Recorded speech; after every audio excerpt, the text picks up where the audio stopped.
The media industry can be a bit fickle, so to meet someone who managed to stay creative and relevant for over 30 years is quite impressive.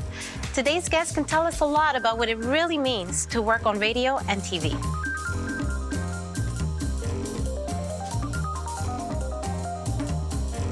I'm Eramelinda Boquer, and I'm a weather specialist on the Andrew Carter Morning Show, as well as producer of Solo in the City, both on CJAD 800. I'm also a community activist, and I'm very passionate about creating change, both in art and media, and also making a difference in my community.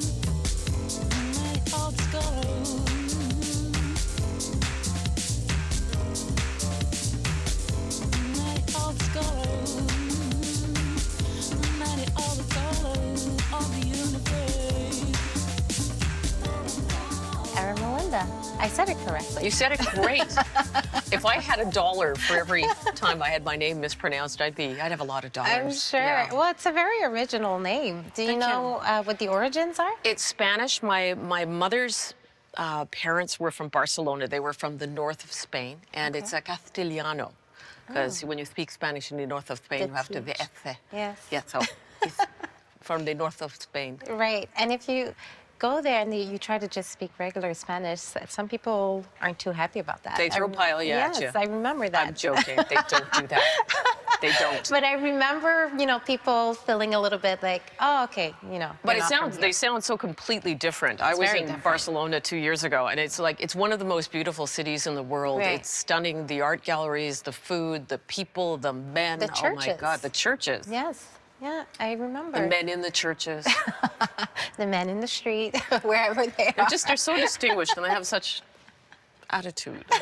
It's nice. Well, you've lived other places from Montreal. So before you adopted Montreal as home, where did you live before? Well, I was a bit of a gypsy because when you work in radio, I work in radio currently. I work at the CJAD as a weather specialist, but lived all over the place. Lived in Los Angeles. I was born in Akron, Ohio.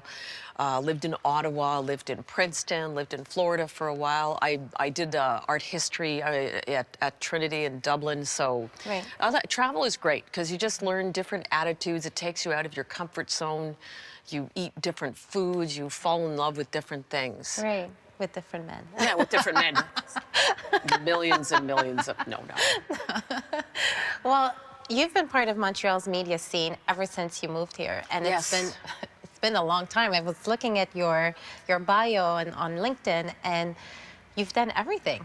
Well, media. It was funny because I started working in radio when I was 15, and then I left it. And I always wanted to get a theater degree, and I was in the States, and I came up here because theater in Canada, university in Canada at the time was just so much cheaper. It was like $25,000 in the U.S. and it was like $7,000 here. So it was, okay, I'm going to come here, and I came to Quebec, and but I was about a year and a half into school, and I really missed radio, so I contacted I think it was Ted Silver, who was at Q92, which is now the Beat, and I did a demo and threw it in, and I just thought, well, that nothing's going to happen, and he hired me.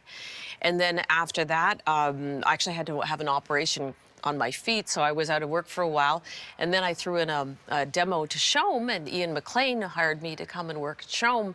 And while I was at Shome, the Weather Network opened up a Montreal office. Right. So I went to work there, and then I've worked at Global, I've done CFCF, and I've done, within my career too, I've gone back to the States, I've done animation, I've done commercials. Wow. So it's sort of a media potpourri, as it were, a stew of media. And nowadays, you're back on the radio. Well, I'm very excited. I had an opportunity to come back and work on the Andrew Carter Morning Show as a weather specialist, and I love that because I go out every morning and I call it the Mobile Weather Center. It's a fancy name for a van. I like to think it has like satellites, but no, it's just, I have a Comrex unit, and so I go out and I do the weather, and I get to do different community events. I'll go to Sun Youth, or I'll go to the Ukrainian Week, and Black History Month. So I get to travel. But recently, I started working with an amazing woman. Her name is Cheryl Besner. Okay. She is a lifestyle host, a lifestyle coach, and a radio show host extraordinaire, who is helping guide people through the treacherous waters of dating. And I've just recently signed on as her producer. Wow. And it's amazing. She's a great partner to work with, and the show is so exciting. The listeners are just in love with the show. So it's a wonderful experience. Are you also getting dating advice through the show? You know, I learned a lot about dating. I really did, because I used to be like, I don't know if you've ever seen the film The Runaway Bride, but The Runaway Bride is Julia Roberts, and she always runs away because her problem is she always adapts herself to the person she's with. And I was like that. It would be like, you like race car driving? I love race car driving. You want to go to a wrestling match? Oh, yeah, Hulk Hogan. Really? I love him. He's amazing. You know, and then I realized, because she's a love style coach. Okay. She's an original. There is no other love style coach. And so I learned that you have to style your love life like you would style your wardrobe. And you have to figure out what you like. Mm-hmm. You have to figure out what you like about yourself, and then what you want from that other person. So no, I don't like wrestling anymore, and I don't want. Well, car racing is great because it kind of comes with some pretty. Oh, there you go. You know, handsome race car drivers and stuff like that. But no, I like her whole concept of styling your love life, because, I mean, if you're going to spend all that time figuring out how to decorate your home and your clothing, your hair, why wouldn't you style your love life too? That just makes absolute sense. It does. So I'm discovering my love style. So when you take on new shows or new projects, is it based on the topic? Like, for example, in this case, you thought, okay, this is a show about dating. I'd love to be part of that. Or is it more with the people that you're working with? Like, what inspires your commitment to the job? In broadcasting, it's always about the people. It's about, like, the crew. The crew, it's because the crew is your family, like in radio, that, you know, your producer, your tech, it's family. It's about the experience. Since I started doing solo in the city, it's a lot about the people. The people who are, you know, that Cheryl is coaching, and the groups that we're meeting. So it's an education. You're never bored. That's what I like about broadcasting. That's what I like about media. That's what I like about it the most, is that you're always learning new things. That, you know, the education comes to you. Right. And do you prefer the back end, or being in front of the camera, or on the radio? Well, if I had a makeup artist like I did today, I'd be on camera all the time. I don't normally look this good. But to be honest, I've done a lot of on-camera work. I did TV series, I've done film, but now I love the behind the scenes. I love creating. I love to give a show a skeleton and a body and the flesh and the makeup. It's a bit like, you know, when we talk about love styling, it's the whole form. It's about building something. Right. So right now, I'm very happy, because it's like empire building, you know. And right now, I'm working on the Solo in the City empire, and it's a great challenge. But that's how I met you too. So that's true. You know, I think it's a wonderful combination of being creative, of meeting new people, and of staying young and energetic, because you're fed so much excitement and newness every day. Right. For me as well, like one of my favorite parts of it is that I get to meet people all the time. And even though the goal is to inspire, you know, viewers, I get inspired every time I meet someone new, every time I interview someone new, and I learn through them, right? So I feel like that's one of the perks of meeting all these new guests all the time. Well, let me ask you, because, you know, we're talking a bit about love style. So I'm gonna interview the interviewer. How would you describe your love style if I were to get you on Soul in the City? What would you say your love style is like? I would say it's an adventure. I mean, you know, when you were talking about always kind of adjusting to the person that you're dating, for me, I like learning new things from the person that I'm dating. So it's important for me to date smart people. Yes. So that's my style. Instead of paying tons of money to go to school, I date smart people. That's very good. But that means you have to have a team or a harem. Well, I mean, luckily, my husband is one of the smartest people I've ever met. I met him. He was taping in the show. So he's always teaching me things, even when I don't want to. Half the time, when I don't want to, I'm always learning. So that's been my style in terms of the men that I've dated up until now. They've been really smart men. Yeah. So. But you must like the people too. Like when I go out and I do the live weather and I get to meet Montrealers of many different stripes and different professions, and especially the community, the people that do the work in the communities, the Sid Stevens with the Sun Youth, the Adrian Berkovicis with Generations, the Melba Camateros with the Shield of Athena. That is one of the most outstanding things. You realize that the the heart. Right. I just hit my microphone. The heart that is in my city, and that's why I love to do what I do, which is why I'm sure you love to do what you do. Definitely. Well, you've managed to be very involved with quite a few organizations. Can you tell me a little bit about the Generations Foundation? Well, Generations Foundation was founded by Adrian and Natalie Bercovici, and they saw a need, I think it's over 20 years now, maybe 25 years ago, that many Montreal school children went to school hungry, and this is a tragic thing in a supposedly very wealthy city. And we found out, through studies that children who go to school hungry, they don't pay attention. They naturally then, they get in trouble more often. And feeding a child should be one of the most basic things. So they're out there collecting food all the time. They not only collect food, they help kids with clothing. When they go back to school, there's, backpacks full of school supplies. They're extraordinary. They're like grandparents to 8,000 school children every day. Wow. And the other organization that I love Sid. It's hard to pick favorites, but I've been working with Shield of Athena now, which is a multicultural women's shelter that serves women and children victims of domestic abuse. This is our 25th year this year. And Melpa Kamateros and Politsonis and all the women who work at this shelter are serving women. Imagine you come to this country and you don't speak the language and you don't have friends and you don't have the finances. Imagine these guardian angelesses, I just made up that word, who come along and they say, we're going to help you and we're get you a lawyer in your language and a social worker.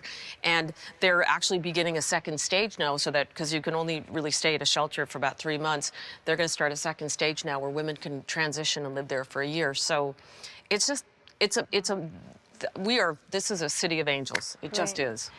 Shield of Athena, you've been working with them for a long time. Yes. Why is that particular organization so dear to your heart? Because it's been over 10 years? It's been 15 years now. 15 years. Because growing up, I was a victim of family violence. I was beaten as a child, and I was in an abusive relationship. I was also a victim of domestic abuse, and it's interesting. There's a lot of judgment. You hear victim blaming and stuff, and I didn't talk about it for a long time because I felt you feel it's like your fault, you're ashamed. And ironically, I started working with the Shield about the same time I was getting out of a very bad relationship, and I saw what they did, and I saw the women that were empowered. I saw the women, who looked after them, and the complete and total nurturing. And I said, it was a healing thing for me too, because I'd been to therapy, but I'd never really sort of thought about it and why it happened. And then when you work with women and you realize there's a lot of, across the country, it's a pandemic of domestic violence and family abuse.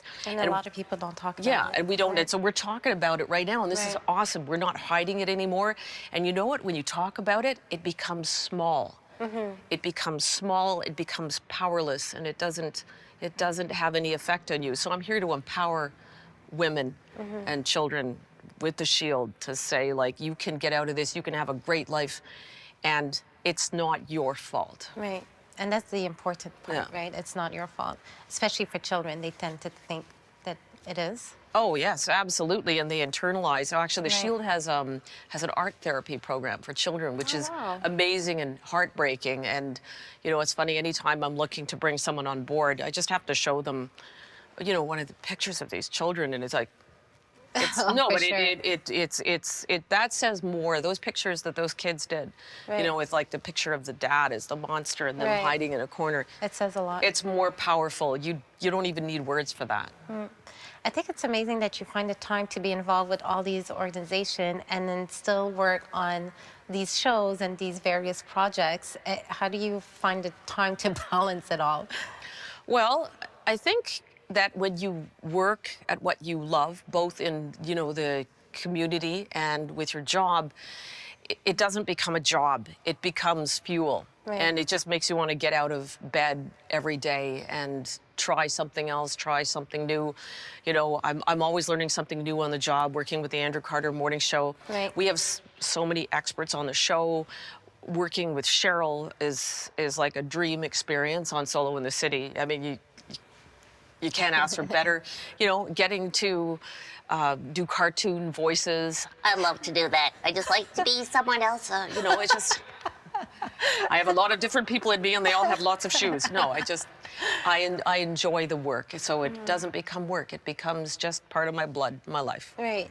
Well, yes, it seems like it's a lifestyle for you now because, I mean, for anyone to do that for as long as you have is quite impressive. I mean, the media, especially being in front of the camera, people, tend to feel like it's a very, well, not short term, but it's difficult to have a long career in that. And so, do you have any secrets for that?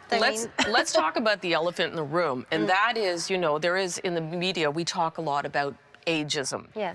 And the fact that there seemed to be for a while, just that they'd be getting rid of a lot of the older people, but right. we've come to realize now it's not age, it's attitude. Oh, you think so? It is. I feel like you're giving some people a free pass by saying that. But I think yes, obviously, television can be an unforgiving medium, and there's Botox has. It's getting more and more high def. I mean, it's. Yes, exactly. I'm actually having special effects today. There's a green screen behind me, and they're doing this thing. But no, to have a longevity in this career, you have to have enthusiasm and attitude. Okay. It's because this business, whether it's age, whether it's men or women, whether it's a change. When I started in radio, it was a cave painting, and then Marconi came along, and then.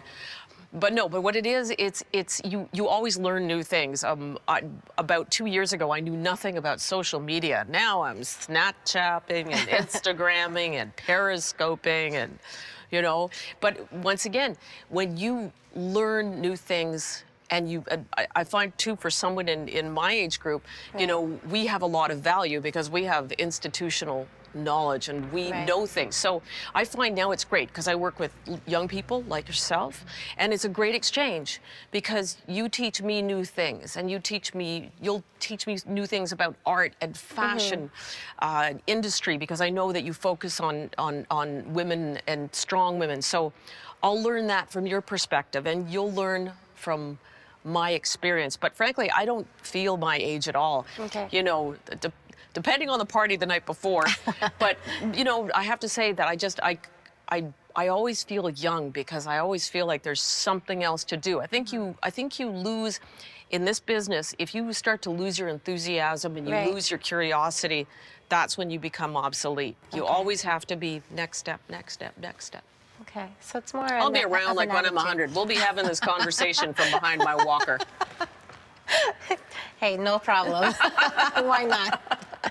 You'll have a new perspective. Oh, my walker is going to be like blinged out, I'm telling you.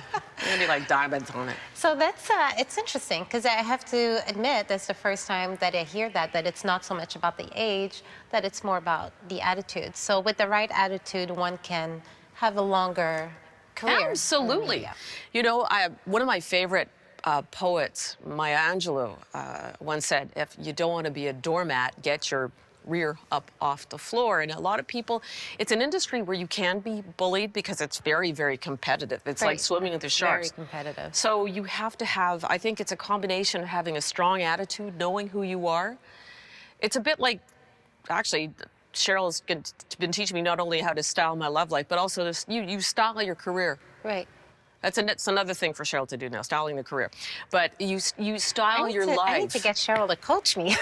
No, she's a very, Cheryl Besner she has a good attitude. And that's it, you've got to learn how to style yourself and reinvent yourself. Right. And always have the attitude, like anything else in life, you go to family reunions and there's some people who kind of sit in the corner like that. And then there's people like me. It's like, I own this room. That pumpkin pie is mine.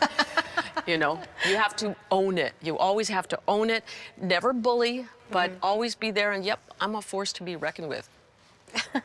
You know what I'm saying? You always have to be a force. Right. Be a hurricane. Nice little category for. I like that. Yeah. Be a hurricane. I feel like that should be on a T-shirt. Well, on that note, thank you so much for the advice. I appreciate it. And thank you for having me on this. I love this sofa. This Victorian couch. This is great. And thank you for what you're doing for the women in the city and for anybody who watches this online, because it is, it's funny. People think, oh, everything's fine for women now. a lot of the world, it's not No, fine. If exactly. you, we won't, Still we're not a lot going to of pick work. on places, but you know, what you're doing is empowering women, and I feel more powerful sitting here with you today. I certainly do. Well, thank you so much. And thank you to you guys for watching another episode of Couch Talk. See you next time.